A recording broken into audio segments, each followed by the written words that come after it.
Boa noite, amados. Muito devagar, tá todo mundo com sono, né? Desanimado. Boa noite. Aí sim. Irmãos, hoje é um dia para nós homens da Igreja Presbiteriana, um dia especial, um dia de festa. Domingo que vem é o dia da mulher presbiteriana. Essa semana eu recebi uma mensagem do nosso secretário da Nacional, e essa mensagem ele falava o seguinte: hoje é dia do homem presbiteriano. Hoje não é dia do PH. Às vezes a pessoa faz uma confusão de homem presbiteriano com o PH, ou mulher presbiteriana com o SAF. A mulher presbiteriana é todas as mulheres, independente de idade. O homem também presbiteriano é todo homem que está na igreja, independente da idade. Todos, da UPA, da UMP, da UCP, da UPH, todos são homens presbiterianos.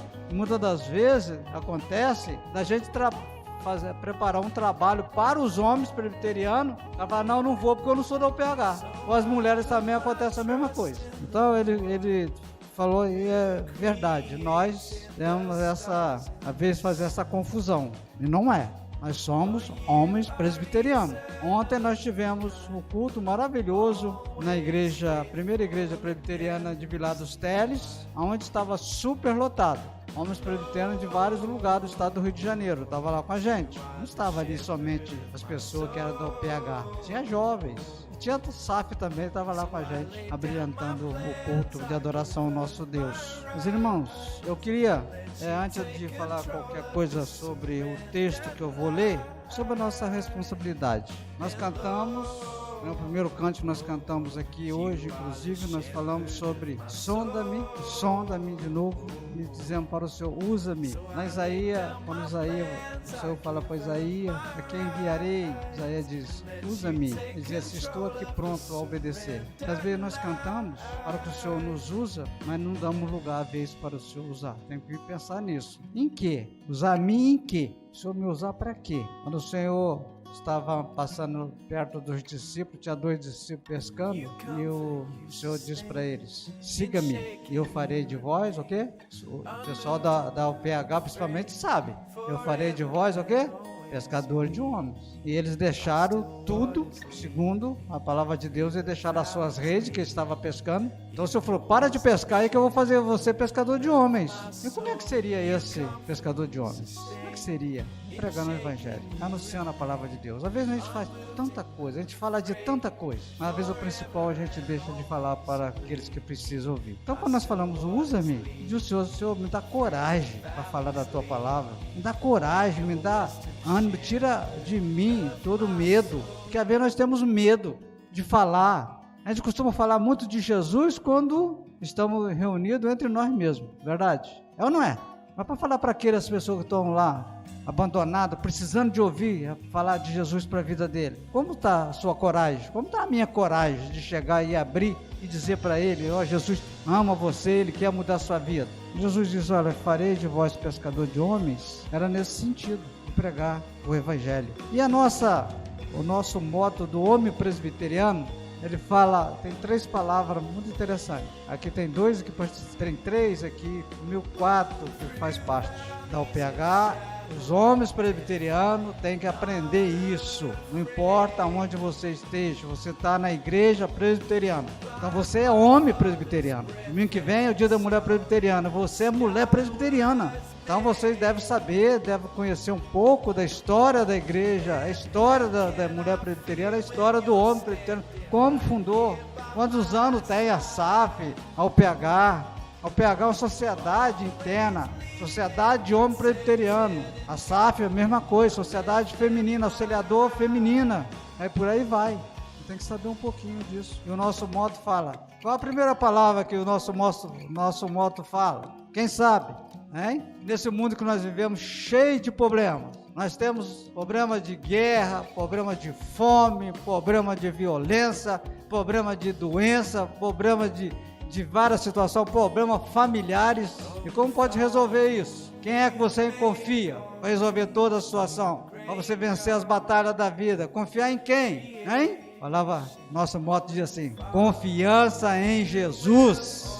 É a primeira palavra, confiança em Jesus. E depois vem a segunda, como é que é, Ney? Entusiasmo em ação.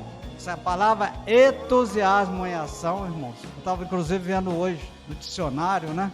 Quer dizer, aquele que faz as coisas com ânimo, com garra, com vontade. Isso é ter entusiasmo, é pegar as coisas. Às vezes nós cantamos, usa-me, mas cadê o entusiasmo de fazer? Na hora de fazer uma pregação para lá na rua, para as pessoas, cadê o entusiasmo? Cadê a vontade? Então, primeiro, isso é para a igreja. Estou falando para o homem presbiteriano, não. Estou falando para a igreja. Isso é para nós todos, independentemente se nós somos homem presbiteriano, mulher presbiteriana, jovens presbiterianos. É confiar em Jesus para vencer as batalhas da vida. É confiar nele, saber que ele pode. Tem todo o poder. Quando nós colocamos, eis-me aqui, Senhor, é colocar à disposição e ter à disposição para fazer. Entusiasmo na ação. É que nem a oração. Quando nós falamos em orar, oração. Não adianta orar sem ter ação. Tem que orar e ter ação. Por isso que a palavra vem do oração. Se orar só e não agir, ficar parado, será que vai acontecer as coisas? E a terceira frase, que é muito importante para nós, irmãos. Muito importante. Como é que é, Edson? União fraternal. Para a igreja é importantíssimo. Então, primeiro, guarda essa. Confiança em Jesus para vencer as batalhas. Tá? Entusiasmo naquilo que você faz. Com vontade. Ter disposição para fazer a obra do Senhor. Se nós dizemos para Ele, para nos sondar, dizer, usa-me aqui, temos que ter disposição para fazer e ter união fraternal. Esse é o moto do homem presbiteriano. Essa frase, inclusive, tem, se vocês colocar as iniciais, vai dar céu do lado. Confiança em Jesus, entusiasmo em ação, união fraternal. Céu. Pense nisso. Palavra de Deus, Romanos 10, 9, 10, 13 e 14. Romanos 10. Vou ser bem breve, irmãos. Hoje é breve na mensagem. 9, 10. Diz assim: se com tua boca confessares Jesus como Senhor, em teu coração creres que Deus o ressuscitou dentre os mortos, serás salvo. Porque com o coração se crê para a justiça e com a boca se confessa a respeito da salvação. Porque todo aquele que invocar o nome do Senhor será salvo. Como, porém, invocarão aquele que quem não crer? Como, porém, invocarão aquele em quem não creram? E como crerão naquele de quem não ouviram? E como virão se não há quem pregue? Agora lê comigo de 15, todos. E como pregarão se não for? Está escrito: quão formosos são os pés do que dizem as coisas novas. Quão formosos são os pés dos que anunciam as coisas boas. Quando nós olhamos, eu falei no início, como é fácil de falar as coisas maravilhosas para quem precisa. Mas precisa, irmão. Como o texto nós lemos, como as pessoas vão saber se nós não falamos? Se nós somos enviados, fomos enviados para fazer o que Jesus mandou que fizesse. É falar de Jesus, é falar de Cristo, falar das coisas maravilhosas que Ele já fez na sua vida. É dizer para as pessoas o que Ele já fez, o que Ele está fazendo, o que Ele pode fazer na nossa vida. Às vezes nós ficamos perguntando para nós, não, mas eu vou falar o quê? O que eu vou falar para as pessoas? Diz que Jesus é maravilhoso. Diga para as pessoas que Jesus é o Filho de Deus.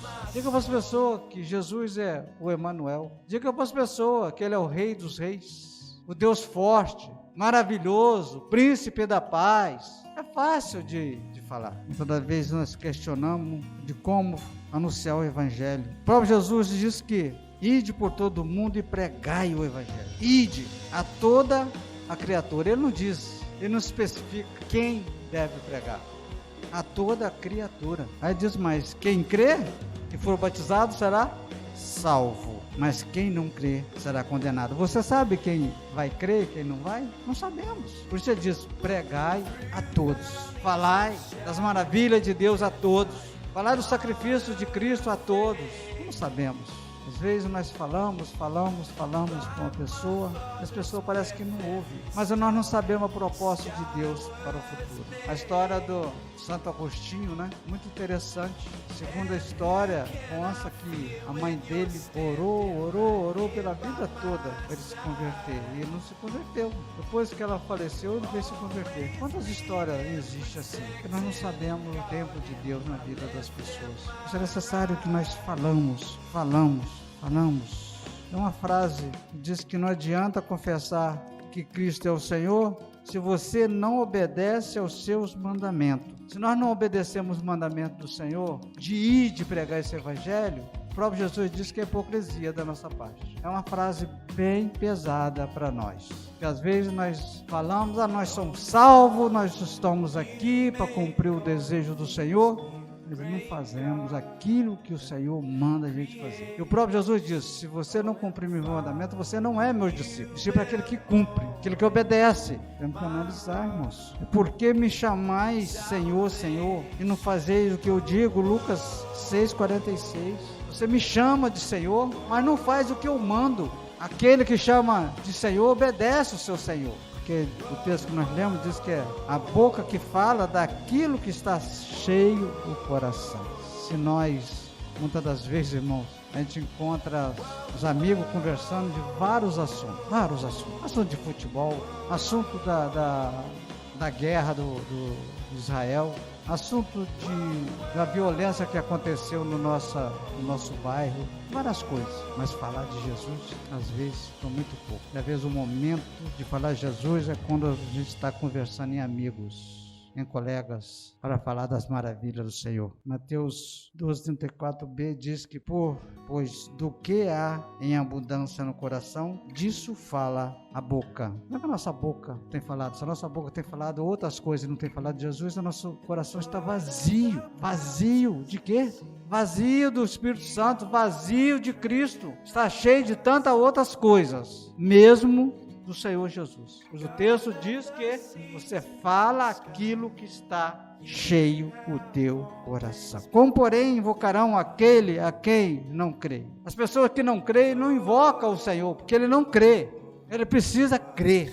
Lembra daquela passagem do eunuco? Quando Filipe vai do lado da sua carruagem, ele está lendo Isaías 53, que ele pergunta a ele: o que você está lendo? Ele diz: você entende? Ele falou: como eu vou entender se não tem quem me explique? Ele estava lendo, mas ele não entendia se Isaías estava falando dele ou estava falando de outras pessoas. Quando Filipe sobe na carruagem e começa a explicar para ele, ele abre o seu entendimento. Quando ele chega na frente, encontra uma água, e ele diz: eu creio. O que impede de ser batizado? Eu creio. Então ele só passou a crer depois que ouviu a explicação. Isso depende de nós, de cada um de nós. Isso é nossa responsabilidade. Quando o Senhor diz, ele não falou só para os discípulos, não, irmãos. Porque os discípulos passou o tempo dele, até chegar o nosso tempo. Quando ele disse: olha, ide pregai, anunciai o evangelho, fazer isso. E você não está só, que eu estou com você todos os dias até a consumação do século. A palavra de Deus nos diz: a saber, se com a tua boca confessar a Jesus, o Senhor, e o teu coração crer que Deus ressuscitou dentre os mortos, será salvo. Visto que com o coração se crê para a justiça, e com a boca se faz a confissão para a salvação. Confessar a Cristo para o incrédulo, mostrar para ele quem é Jesus. As pessoas às vezes estão precisando de ouvir. Muitas pessoas crê no ouvir, muitas pessoas crê no olhar. Muitas das vezes, irmão, a nossa vida vai ser a Bíblia para muitas pessoas. A sua vida pode ser a Bíblia, palavra de salvação para muitas pessoas. O apóstolo Paulo, ele fala sobre a nossa vida, testemunho de vida para essas pessoas, para que eles possam crer. Ele ainda diz mais: se precisar, você fala. Se precisar, mas nosso viver é o maior exemplo de pregação do evangelho para as pessoas. É só falar que a Bíblia fala dele. A Bíblia fala de Gênesis, Apocalipse, exemplo de Jesus, o Filho de Deus, aquele que morreu na cruz para salvar o pecador. Jesus é o homem que veio ao mundo, diz lá em João, que diz que ele se fez homem e habitou entre nós, se fez carne, já falei isso aqui várias vezes, e habitou entre nós, cheio de graça e de verdade, para salvar o pecador. Próprio Deus. Então diga para as pessoas: quem é Jesus? você não sabe, você vai lembrando as passagens de Jesus. Ele é o rei de Judá, ele é o pai da eternidade, ele é vida, ele é o caminho, a verdade e a vida. Assim diz a palavra de Deus. Ele é o alfa, ele é o princípio e o fim. Ele é aquele que anda de todas as coisas e é eternamente. Aquele que vai voltar para buscar a igreja. Ou nós vamos de encontro com ele antes desse dia. Essa semana nós tivemos a surpresa lá logo de manhã. Eu levanto, acordo lá em casa e no meu portão está uma ambulância lá parada no meu portão, com aquela luzinha piscando. E eu, quando abri o portão, a menina chorando. O que está acontecendo? Alguém passando mal? Ela falou, minha mãe, sua Afonso. Mas ele me falou o que era e entrou de novo. Aí eu entrei, mas aquilo me incomodou, voltei novamente. Aí eu fui lá, aí veio a irmã dela, mais velha, chorando, pô, Afonso, minha mãe. Eu falei, pô, minha mãe faleceu. Eu falei, como? Faleceu agora, acabou de falecer. Ela falou assim, sabe qual é a última palavra que ela falou? Eu estava fazendo massagem nela, sua Afonso. Sabe qual é a última palavra que ela falou? Glória a Deus. Veja, estou trazendo para vocês, irmão, passagem para essa semana. E a filha e o filho falou comigo. A última palavra dela diz assim, glória a Deus. Você pode falar isso se você vê um momento desse, seus últimos segundos de vida, pode dizer assim, glória a Deus, chegou o meu final, eu vou de encontro com o Senhor. Tivemos lá, eu, a Hilda, com os vizinhos, tivemos lá no sepultamento, ela estava bonita no caixão, semblante de quem estava alegre, interessante. Estou dizendo isso para a gente estar preparado, irmãos, saber que nós temos um compromisso de anunciar o Evangelho. Sabe até quando, irmãos? Você tem ideia até quando isso?